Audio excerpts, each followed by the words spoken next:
Welcome to Sleepy Crimes. I am Anna, your host. Tonight, we drift into the shadows of the life and end of Mickey Spillane. It is 1977. The city of New York is a place of duality, where the golden glow of the sunset fades into a thick, velvet darkness that holds 1,000 secrets. On this particular evening, the air in the borough of Queens is heavy, laden with the scent of damp earth and the lingering warmth of a spring day that has finally surrendered to the night. Imagine the neighborhood of Woodside. It is a place of sturdy brick buildings and quiet streets, far removed from the neon-lit chaos of Manhattan. Here, the trees are in full bloom, their leaves rustling softly in a breeze that carries the distant, rhythmic hum of the city. We find ourselves on a street lined with parked cars, their chrome bumpers gleaming under the pale, yellow light of the street lamps. The silence is profound, broken only by the occasional chirp of a cricket or the soft murmur of a television set through an open window. The night is Friday, May 13th. It is a date that carries its own weight of superstition, but here, in the stillness of Woodside, the only thing that seems real is the cool touch of the night air and the steady pulse of a city trying to rest. The temperature has dipped to a comfortable 56 degrees, and the sky is a deep, endless indigo. In the heart of this tranquility lived a man whose name carried a different kind of weight in the legendary neighborhoods of Hell's Kitchen. Michael Spillane, known to most as Mickey, was a figure of complex reputation. To some, he was the gentleman gangster, a man who kept the peace in his own way, a bridge between the old world of neighborhood loyalty and the new, harsher realities of the streets. But tonight, in Woodside, he was simply a neighbor. He had moved here to escape the heat of his professional life, seeking a refuge for his family among the red brick facades and well-tended flower beds. His apartment building stood as a silent sentinel in the late hours. The brickwork, cooled by the evening breeze, felt rough and solid. Inside, the hallways were narrow, smelling of lemon-scented floor wax and the faint, sweet aroma of a late-night tea. As the clock edged toward the early hours of Saturday morning, the world seemed to hold its breath. The date of May 13th, 1977, was drawing to a close, slipping away into history. Mickey prepared to leave, his movements practiced and calm. He adjusted his jacket, the fabric brushing against his skin with a soft, sliding sound. The weight of his keys in his pocket felt familiar, a small comfort in the profound stillness of the hour. He stepped out into the night air. The transition from the warmth of the hallway to the cool outdoor breeze was sharp and refreshing. The street was a study in shadows and silver light. To his left, the long, dark shapes of parked automobiles stretched out like sleeping giants along the curb. To his right, the rows of houses stood shoulder to shoulder, their windows dark and unblinking, reflecting the orange glow of the distant city lights. He began to walk toward his vehicle, a journey of only a few dozen feet that felt strangely elongated in the quiet. The sound of his leather-soled shoes on the pavement was crisp, a steady, deliberate beat that echoed against the silent houses. Click, click, click. The air tasted of salt and rain, a subtle reminder of the Atlantic Ocean not so many miles away. He reached into his pocket, his fingers finding the cold, notched metal of his car key. The brass was worn smooth from years of use, a tiny, tactile anchor to his daily routine. He approached the vehicle, a dark silhouette against the gray asphalt. The world felt suspended in a moment of absolute peace, a deceptive calm that masked the shifting gears of a fate he could not yet see. Then the silence was shattered. It was not a gradual change, but a violent, sudden tear in the fabric of the night. From the darkness near the building's entrance, or perhaps from the deep shadows between the parked cars, came the sharp, metallic cracks of gunfire. The sounds were discordant and terrifying, ringing out like the snapping of thick, dry wood in a silent forest. 1, 2, 3, 4, 5. The muzzle flashes were brief, blinding stabs of white and orange light that carved through the gloom. There was no time for realization, only the sudden, overwhelming presence of gravity as the world tilted. The smell of burnt powder, sharp and acrid, cut through the sweetness of the spring air. It was a sensory intrusion so profound that it seemed to stop time itself. The man who had ruled the streets of the West Side for decades was suddenly, irrevocably, brought down on a quiet residential block in Queens. The echoes of the shots bounced off the brick walls, fading into the distance until the only sound left was the ticking of a cooling engine and the soft, rhythmic patter of life leaving the scene. The killers, rumored to be sent as a favor for a rising rival named Jimmy Coonan, vanished back into the shadows from which they had emerged. Slowly, the neighborhood began to wake, though not to the soft light of morning. Doors began to creak open on rusted hinges. Curtains were pulled back by trembling fingers, revealing faces etched with confusion and the primal fear of the unknown. People who had been dreaming of quiet things only moments before now looked out onto their familiar street to find it transformed into a place of tragedy. The blue and red lights of the police cruisers soon arrived, casting a rhythmic, dizzying pulse across the facades of the houses, painting the white window frames in alternating shades of emergency. The sirens were a lonely, wailing cry in the night, a signal to the neighborhood that the peace had been broken in a way that could never truly be mended. Officers moved with a sense of grim purpose, their heavy boots scuffing the ground as they marked the spots where the brass casings lay like dropped coins. The identity of the victim began to circulate through the growing crowd in hushed, disbelieving whispers. Mickey Spillane. The name felt out of place here, among the flower beds and the family homes. As the sun began to hint at its return, painting the eastern sky in shades of bruised purple and gray, the reality of the violence settled over Woodside like a heavy, damp blanket. The quiet had returned, but it was a different kind of quiet now, one hollowed out by the loss of a life and the arrival of an era's end. Michael J. Spillane was a child of the kitchen, born into the humid, heavy heat of July in 1933. He was the son of Michael Anthony and Margaret, Irish immigrants who navigated the narrow, crowded streets with the weary grace of those who have seen much and expected little. As a young boy, Michael, or Mickey, as the neighborhood would come to call him, was gifted with a quickness of mind that flickered like a candle in the dark hallways of his tenement.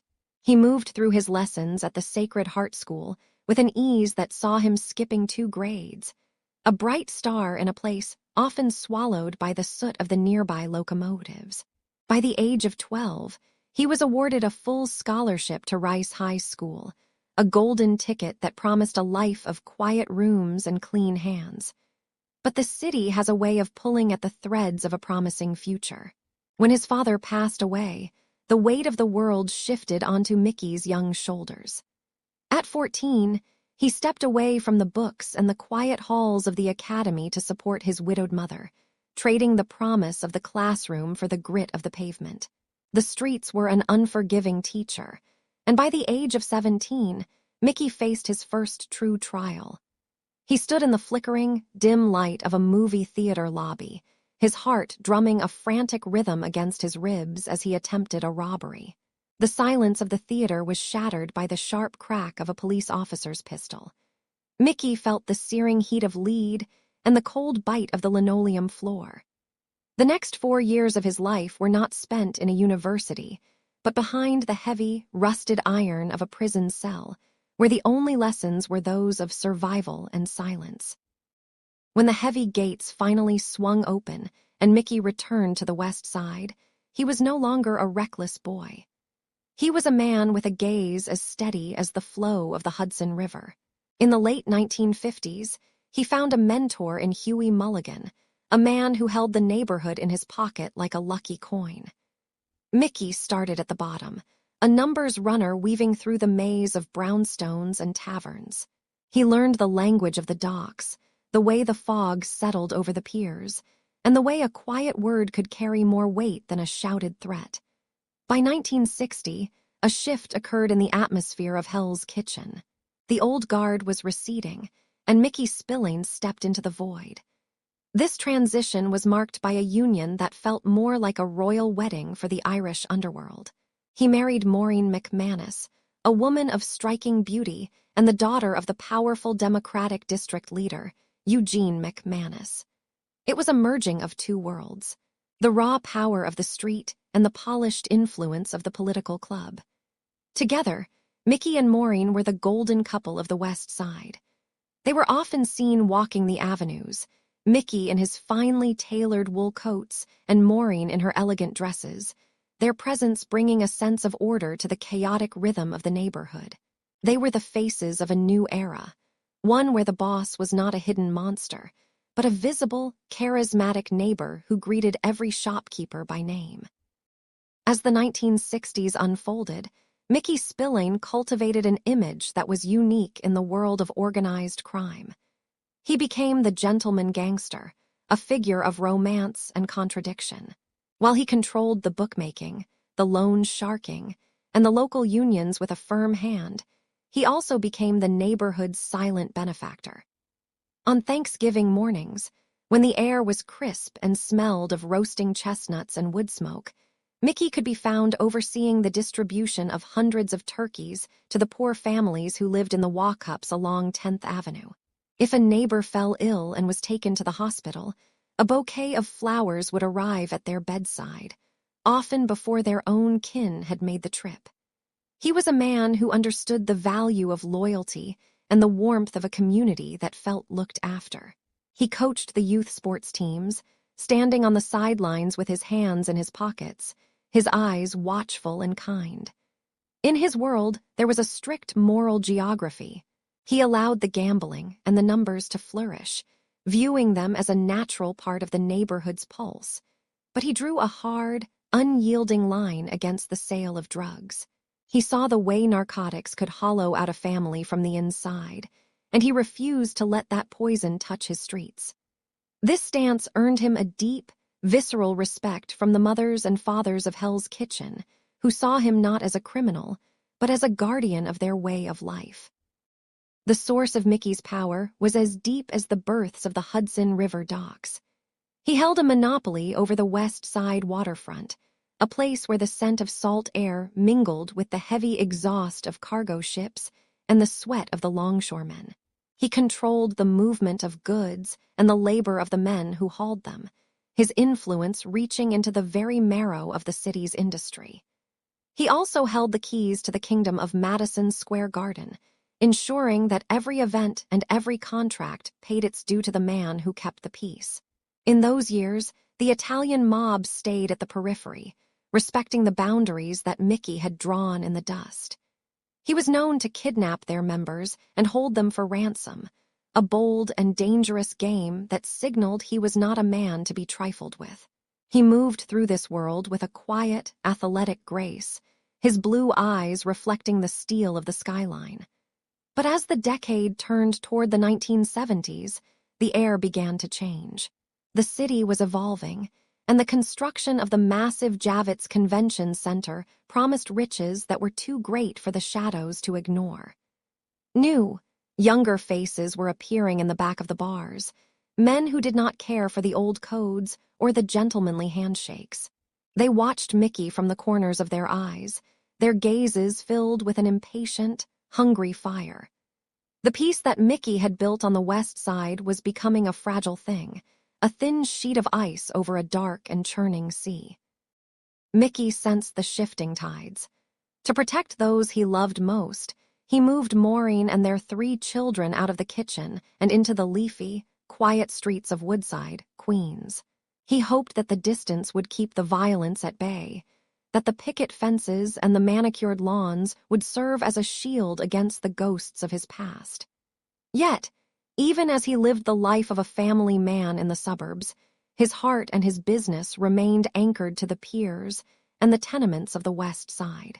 He would return each day, crossing the bridge back into the gray canyons of Manhattan, a king returning to a kingdom that was slowly slipping through his fingers. The rise of a younger, more brutal faction was no longer a whisper. It was a low, steady rumble that could be felt in the foundations of the neighborhood. These new men did not send flowers to the sick or turkeys to the poor. They traded in fear and blood, and they looked at Mickey's restraint not as a virtue, but as a weakness. As the evening sun dipped below the horizon, casting long, skeletal shadows across the brickwork of the old tenements, Mickey Spillane stood at the edge of an era. The gentleman gangster was a man out of time, a figure of honor in a world that was rapidly losing its soul. The city was breathing deeply now, unaware that the quiet he had maintained for so long was about to be broken by a storm that would change the West Side forever. The wind coming off the Hudson River carried the scent of salt, wet wood, and the heavy, metallic tang of the shipyards. It was a smell that had defined the West Side for generations, clinging to the brickwork of the tenements and the heavy wool coats of the men who worked the docks. In these early years of the 1970s, the air in Hell's Kitchen was changing, though the shift was subtle at first. The neighborhood was a labyrinth of shadows cast by the elevated tracks, where the rhythmic thrum of the trains provided a constant, low-frequency heartbeat to the city. Mickey Spillane still moved through these streets with a certain practiced grace, the undisputed king of a kingdom that was beginning to fray at the edges. To the old-timers, he was the gentleman gangster, a man who preferred a quiet conversation in the back of the White House bar to the loud crack of a pistol. He understood the delicate ecosystem of the kitchen, where loyalty was bought with favors and protection was a sacred bond. But in the dim light of the street lamps, a new kind of shadow was lengthening, one that did not respect the old boundaries or the unspoken laws of the neighborhood. It was a younger, hungrier energy, and it was gathering strength in the smoke-filled corners of the 596 Club on 10th Avenue. Among this rising generation stood Jimmy Coonan, a man whose eyes held a cold, predatory stillness that made even the most seasoned enforcers lower their gaze. Jimmy was not a product of the docks or the hardscrabble desperation that had forged Mickey Spillane. His father, John Coonan, had been an accountant, a man of ledgers and numbers who lived a life of relative comfort until the violence of the kitchen reached out and shattered his dignity. Years earlier, Mickey's crew had kidnapped the elder Coonan, holding him for ransom, and, as the stories went, pistol-whipping him until his spirit was as broken as his skin. Young Jimmy had watched his father return home as a ghost of the man he once was, and in that moment, a seed of crystalline hatred was planted. It was a resentment that did not fade with time. It hardened into a weapon. By the time Jimmy was 18, he had already made his intentions clear. He had climbed to the roof of a tenement building, clutching a fully automatic machine gun he had acquired from the black market. As Mickey and his associates stood below, Jimmy pulled the trigger, spraying 30 rounds of lead into the street. He didn't hit anyone that day, but the sound of that gunfire was a declaration. It was the sound of the old world being told that its time was running out. While Mickey operated with a sense of community responsibility, keeping drugs out of the neighborhood and maintaining a fierce independence from the Italian mafia, Jimmy Coonan saw these principles as weaknesses. To Jimmy, the refusal to deal in narcotics was simply leaving money on the table, and the defiance toward the powerful 5 families of Brooklyn was a death wish. He looked at Mickey's restrained use of violence and saw an outdated relic. Jimmy's crew, which would soon be whispered about in terrified tones as the Westies, embraced a level of savagery that was purposefully chaotic. They didn't just want to control the rackets. They wanted to colonize the psyche of the neighborhood through fear. Jimmy began to surround himself with men who shared his disregard for the human cost of power. One of the most prominent was Mickey Featherstone, a wiry Vietnam veteran who carried the invisible scars of the jungle in his twitching hands and hollow eyes. Featherstone was a man capable of sudden, explosive outbursts of violence, a perfect instrument for the atmosphere Jimmy was building. Together, they represented a departure from the traditional Irish mob. They were not protectors of the parish. They were the wolves who had realized the sheep had no shepherd. The ideological rift between the two men became a physical divide in the city. Mickey had retreated to the leafy, quiet streets of Woodside, Queens, trying to maintain his grip on the Manhattan docks from a distance, while Jimmy remained in the heart of the kitchen, festering in the heat of the city. Jimmy began to forge alliances that Mickey would have considered a betrayal of their heritage. He reached out to the Gambino crime family, specifically a rising hitman named Roy DeMeo, who was known for his efficiency in making people disappear. This was the ultimate insult to the old guard. Mickey had once kidnapped Italian mobsters for ransom, treating them as trespassers in his territory. Now, Jimmy was inviting them in, offering the Irish mob as a subcontracted arm of the mafia's vast machinery. The two worlds were now on an inevitable collision course. In the quiet of his Queens apartment, Mickey likely heard the echoes of the escalating violence, the news of his loyal lieutenants like Eddie the Butcher being targeted, and the sense that the walls were closing in. The gentlemanly restraint that had served him for decades was now a liability in a landscape where his rivals were practicing the dark art of dismemberment to ensure that no evidence and no hope ever remained.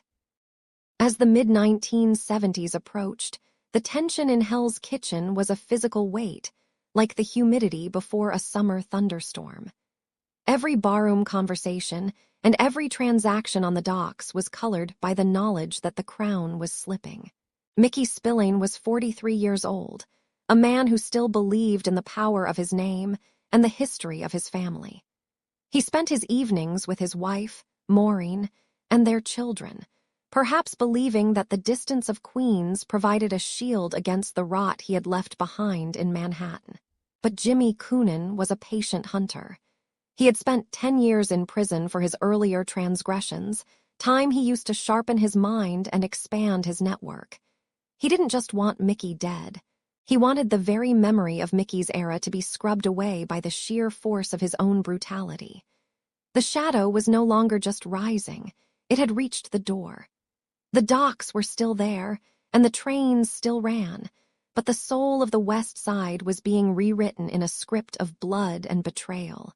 Mickey Spillane, the last of his kind, was standing in the path of a storm that didn't care about his rules, his handshakes, or the community he thought he had protected for so long.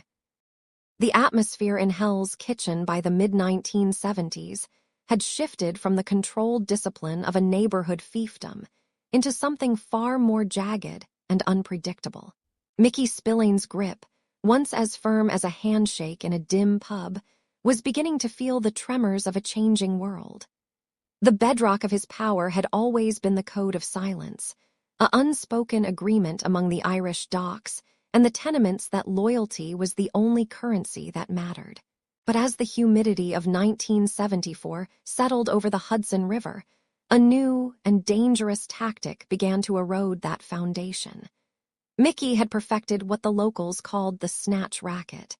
It was a bold, almost suicidal game where his crew would kidnap high-ranking members of the Italian mafia. Holding them for ransom in the very neighborhood, the 5 families were forbidden to enter. Imagine the cold, damp air of a basement on 10th Avenue, where the only light comes from a single, flickering bulb hanging by a frayed wire. The smell of oil, ancient dust, and fear fills the small space as a man in an expensive tailored suit sits bound to a wooden chair. This was Mickey's way of asserting dominance, a message to the Italians that his territory was a fortress. But to the younger generation, these bold moves were not signs of strength. They were invitations for a war that Mickey was increasingly ill-equipped to fight. Every ransom collected was a debt written in blood, and the interest on those debts was beginning to come due. The breaking of the code was not just a matter of external pressure from the Italian families. It was a rot that started from within, fueled by a young man named Jimmy Coonan. The protocols of the old neighborhood were based on a certain level of respect for family, but that respect vanished on the night Mickey's men took the kidnapping game too far. They snatched Jimmy Coonan's father, an accountant who lived a life far removed from the violence of the piers. The air that night was heavy with the scent of rain and city exhaust as they dragged the elder Coonan into the shadows, pistol-whipping him until his blood stained the cracked pavement. This was a violation of the deepest order. In the underworld of the 1970s, the families of made men and associates were supposed to be sacred, a boundary that even the most ruthless gangsters rarely crossed. When Jimmy Coonan learned of his father's humiliation, the quiet respect he once held for the gentleman gangster dissolved into a cold, clinical rage. He didn't just want to take over the rackets. He wanted to dismantle the very idea of Mickey's kingdom. The silence of the neighborhood began to sound different. It was no longer the silence of protection, but the silence of a long fuse burning toward an explosion that would redefine the West Side for a generation. As 1975 bled into 1976, the turf disputes became more than just arguments over gambling numbers or loan sharking percentages. The construction of the Jacob K. Javits Convention Center had become the ultimate prize, a multi-million-dollar carcass that every vulture in the city wanted a piece of. Mickey stood firm, his jaw set against the encroachment of the Genovese family, who saw the massive project as their gateway into the West Side. He refused to bend, refused to allow the Italians a seat at the table, and in doing so, he isolated himself.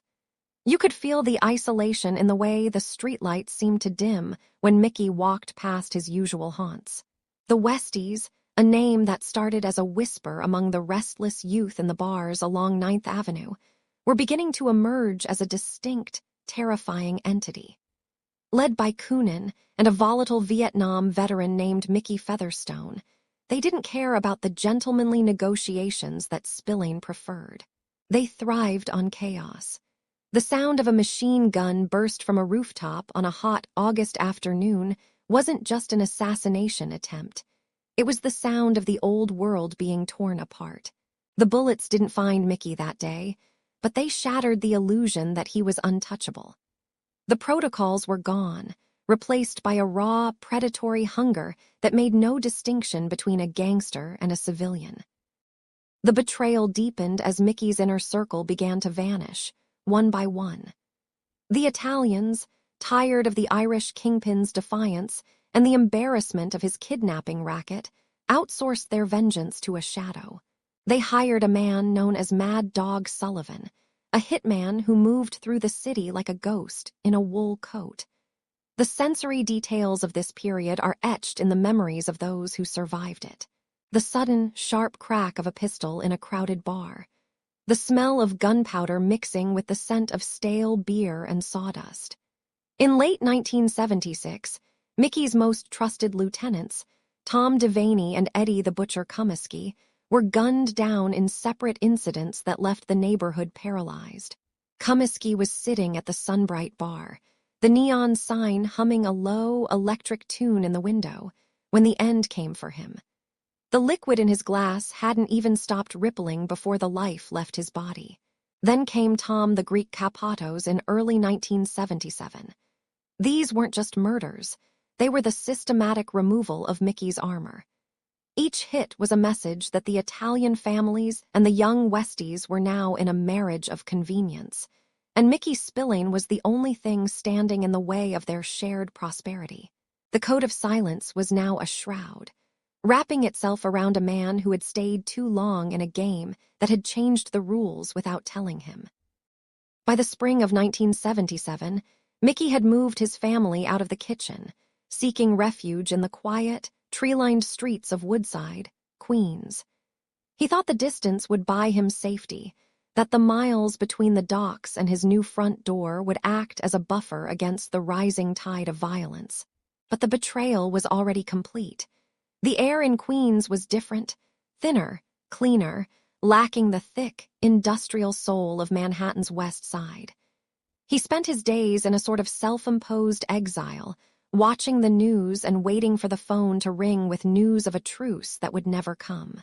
His power had eroded to a mere ghost of itself, a collection of stories told by older men in backrooms who still remembered when Mickey's word was law. In Hell's Kitchen, Jimmy Coonan was already sitting in the seats Mickey once occupied, forging alliances with the Gambino family and turning the Irish mob into an enforcement arm for the very people Mickey had spent his life keeping out. The absolute control he once wielded over the West Side had slipped through his fingers like sand. The kidnappings, the turf wars, and the flagrant disregard for the old underworld protocols had left him standing alone on a quiet sidewalk, 3 boroughs away from the kingdom he had lost. The silence in Woodside was absolute, broken only by the distant sound of the subway and the rustle of leaves, a peaceful contrast to the storm that was finally about to break upon him. The air in Woodside, Queens, on the night of May 13, 1977, did not carry the frantic, jagged energy of Hell's Kitchen. Here, the wind moved with a soft, rhythmic sigh through the leaves of the trees that lined the residential streets. It was a Friday, a date that hung in the air with a faint, unspoken weight of superstition. Yet for Mickey Spillane, it was meant to be a sanctuary. He had moved his family to this quiet corner of the world to escape the very shadows that were now lengthening across the pavement of 59th Street. The brickwork of the apartment building at 4750 was bathed in the amber glow of the streetlights, which hummed with a low, electric vibration that seemed to match the quiet tension of the evening. Mickey was 43 years old, a man who had survived a decade of brutal street wars, but the peace he had built in Woodside was fragile, a thin veil of normalcy draped over a life defined by conflict. The scent of blooming lilacs from a neighbor's garden drifted on the breeze, sweet and heavy, clashing with the faint, metallic smell of the city's distant exhaust. Somewhere in the distance, the muffled roar of the Brooklyn-Queens Expressway provided a constant, low-frequency pulse, a reminder that the heart of the city was still beating, even if the rhythm here felt slower, more deliberate, and deceptively safe. In the darkness of a parked car nearby, the atmosphere was entirely different. The interior of the vehicle smelled of stale tobacco and the sharp, chemical tang of gun oil. Jimmy Coonan's ambition had finally found its perfect catalyst in the form of Roy DeMeo, a man whose reputation for efficiency was whispered in the deepest corners of the 5 boroughs. The orchestration of this night had been weeks in the making, born from a long-simmering grudge that dated back to Coonan's youth. Jimmy had never forgotten the humiliation his father suffered at the hands of Mickey Spillane, and now that personal vendetta had merged with the cold interests of the Gambino crime family. The Italians wanted the docks. They wanted a piece of the burgeoning real estate surrounding the new convention center, and Mickey was the final, stubborn obstacle in their path. The hit was more than a murder. It was a political maneuver, a gift from the Gambinos to the young upstart who promised to turn Hell's Kitchen into a professional wing of the Italian mob. Roy DeMeo sat in the shadows, his hands steady, his mind a clockwork mechanism of tactical precision. He was not a man given to hesitation. For him, the target at 4750 59th Street was a problem to be solved with the mechanical finality of a .38 caliber lead weight. The transition of power was already written in the silent exchange of glances between the men in the car, a silent pact that would end the era of the gentleman gangster once and for all. The precision of the plan relied on the most mundane of actions. There was a specific, hollow click as the car door was pushed shut, though it was muffled by the distant sound of a passing bus several blocks away. The shadows of the hallway inside the apartment building were deep and cool, smelling of floor wax and the faint, lingering aroma of someone's evening dinner. Roy DeMeo moved with a predatory grace, finding his position behind the staircase, a vantage point that turned the common area into a kill zone. The silence of the building was profound, broken only by the occasional creak of the floorboards as the structure settled in the night air. Outside, the street was nearly empty.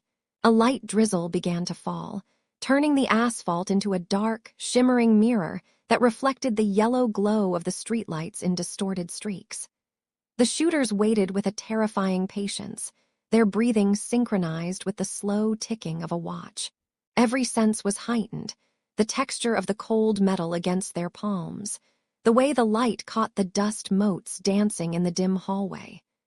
They were waiting for the buzzer, the simple, domestic sound that would lure Mickey out of his apartment and into the range of the .38 caliber barrel. It was a mechanical orchestration, devoid of emotion, a professional task being executed in the heart of a sleeping neighborhood. When the moment finally arrived, it happened with a sudden, violent clarity that shattered the peace of Woodside. The buzzer sounded, a sharp, intrusive noise that vibrated through the quiet hallway. Mickey Spillane stepped out, perhaps expecting a delivery or a friend, his footsteps heavy and rhythmic on the stairs. He wore the confidence of a man who believed his reputation still protected him, but in the dim light of the corridor, he was merely a silhouette. As he reached the designated spot, the shadows beneath the staircase shifted. The first shot was a sudden, deafening crack that tore through the silence, followed in rapid succession by 4 more. 2 of the .38 caliber rounds found their mark in his head, while 3 more struck him in the chest, the impact of the lead slamming into his body with a force that sent him backward against the wall. The sound of the gunfire was rhythmic and precise, a mechanical staccato that lasted only a few seconds but changed the landscape of the city forever. There was no struggle, no exchange of words, just the smell of burnt powder and the sight of the gentleman gangster collapsing onto the cold tile floor. The blood began to pool, dark and thick, reflecting the flickering overhead light as the life drained out of the man who had once ruled the West Side with an iron fist and a soft touch. The shooters did not linger. They moved back into the night with the same practiced efficiency with which they had arrived, leaving behind a silence that was far heavier than the one they had broken. The immediate aftermath was a haunting stillness. The smoke from the gunshots curled in the air like ghostly fingers before slowly dissipating into the drafty hallway. Outside, the rain continued to fall, a gentle, rhythmic patter on the roof of the stolen getaway car as it pulled away from 59th Street, its headlights cutting through the mist. In those first few minutes, the neighborhood did not scream. It held its breath, stunned by the sudden intrusion of Manhattan's brutality into the quiet streets of Queens. Mickey Spillane lay still, the last of his kind, a man whose code of ethics, however distorted, was now as dead as he was. Within 48 hours, the vacuum he left behind would be filled by the feral, unrestrained hunger of Jimmy Coonan and the Westies. The gentlemanly restraint of the old guard was gone, replaced by a new era of dismemberment and cold-blooded efficiency that would make the previous decades look like a period of relative peace. The mechanical precision of the hit on May 13, 1977, was the opening note of a much darker symphony. As the sirens finally began to wail in the distance, their high-pitched cries drawing closer to the apartment at 4750, the shadows seemed to settle back into the corners of Woodside. But the peace would never truly return. The West Side had come to Queens, and it had brought its most ruthless architects to ensure that the final sunset of Mickey Spillane was only the beginning of a long, cold night for the city. The air in Woodside, Queens, on the evening of May 13, 1977, carried a peculiar stillness, the kind that precedes a summer storm. Mickey Spillane, a man who had survived decades of street wars and back-alley betrayals, sat in the relative peace of his home. He was 43 years old, a father who had moved his family away from the jagged edges of Hell's Kitchen to this quiet corner of the outer boroughs, hoping to shield his children from the very violence that had built his empire. Inside the apartment, the television hummed with the low, rhythmic flickering of a late-night broadcast. Then, the telephone rang. It was a sharp, mechanical trill that pierced the domestic quiet. Mickey answered, spoke briefly, and told his 3 sons he had to run out for just a moment to speak with someone. He walked out the door, his footsteps echoing softly against the linoleum of the hallway, never realizing that he was walking out of their lives and into the amber of history. Outside, a car sat idling, its exhaust a faint plume of gray against the cooling night air. As Mickey approached the vehicle, the silence of the residential street was shattered by 5 sharp, deafening cracks. 5 bullets, fired with clinical precision, tore through the night and through the man who had long been called the last of the gentleman gangsters. He fell to the pavement, the life draining out of him as the car sped away, leaving behind only the smell of cordite and the fading echo of a rain that had defined the West Side for a generation. The transition of power was not a gradual fading, but a violent rupture. With Mickey Spillane gone, the protective, almost paternalistic canopy he had held over Hell's Kitchen vanished. Mickey had been a man of contradictions. He was a criminal who sent flowers to the sick, a mobster who provided Thanksgiving turkeys to the poor, and a boss who strictly forbade the sale of narcotics on his turf. He was a creature of an older code, one that valued a certain neighborhood decorum. But the men waiting in the shadows, the ones who had orchestrated his end, cared nothing for codes. Jimmy Coonan and Mickey Featherstone, the architects of the gang that would become known as the Westies, stepped into the vacuum with a ferocity that turned the stomach of even the most hardened detectives. The atmosphere of the neighborhood shifted overnight. The old tenements, once filled with the smell of cabbage and laundry, now seemed to pulse with a new, colder fear. The Westies did not seek respect. They sought total, visceral submission. They traded the handshake for the meat hook, and the gentleman's agreement for a brand of brutality that involved dismemberment and the grim disposal of rivals in the cold waters of the East River. The era of the neighborhood protector was dead, replaced by a dark, chaotic machinery that saw the streets not as a community to be managed, but as a carcass to be picked clean. Imagine the West Side in those late years of the 1970s. The docks were rotting, their heavy timber pilings slick with the black oil of the Hudson. The construction of the Jacob Javits Convention Center, a massive project that Mickey had died trying to protect from the reach of the Italian mob, began to rise like a steel monument over the graves of the old guard. The neighborhood was a maze of shadows, where the light from the street lamps barely reached the cracked sidewalks. Under the leadership of Coonan, the Westies aligned themselves with the Gambino crime family, effectively ending the independence of the Irish mob that Mickey had fought so hard to maintain. The violence became a rhythmic, terrible background noise to the city's struggle. There were rumors of the Gemini method, a hauntingly efficient way of making people disappear, whispered by terrified locals over glasses of whiskey in the dimly lit bars of 9th Avenue. The air in Hell's Kitchen grew heavy with the weight of things unsaid. The old families, the ones who had lived in the same apartments for 3 generations, began to lock their doors with extra bolts. They watched from behind heavy curtains as the neighborhood they once knew, a place of rough edges but warm hearts, transformed into a staging ground for a war that felt increasingly alien and hollow. As the 1980s bled into the 1990s, the iron grip of the Westies began to rust and crumble. Prosecutions, fueled by the very brutality that had given them power, began to dismantle the gang from the inside out. Mickey Featherstone eventually turned, becoming a witness and pulling back the curtain on the horrors that had been committed in the name of the West Side. But as the criminals faded into prison cells and early graves, a new force arrived to claim the neighborhood: gentrification. The tenements were scrubbed of their soot.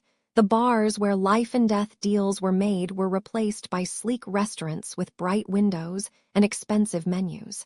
The grid of the docks was paved over by luxury high-rises and polished parks. Today, if you walk down 9th Avenue, you might see a bar bearing the name Mickey Spillane's. It is not named for the famous writer of hard-boiled detective novels, but for the man who once ruled these streets with a velvet glove over a fist of iron. His son opened it as a tribute to a father whose legacy is a complex tapestry of crime and community. The neighborhood has been reclaimed by the city, the hell taken out of the kitchen, leaving behind only the echoes of a time when the West Side was a kingdom unto itself, governed by the flicker of streetlights and the unspoken laws of the Irish mob. We look back now at the story of Mickey Spillane not just as a chronicle of a murder, but as the final chapter of a specific kind of American haunting. He was a man caught between two worlds, the last vestige of an era that believed even the shadows should have a sense of order. His death marked the end of the neighborhood boss and the beginning of a modern, colder reality. The streets of New York are safer now, the ghosts of Woodside and Hell's Kitchen tucked away in the pages of history books and the memories of the few who remain. The violence has been washed away by time, leaving only the quiet hum of the city as it moves toward the morning. The stories of the Westies and the gentlemen who preceded them are part of the bedrock of the city, buried deep beneath the concrete and the glass. As the night deepens, let the weight of these old mysteries lift from your shoulders.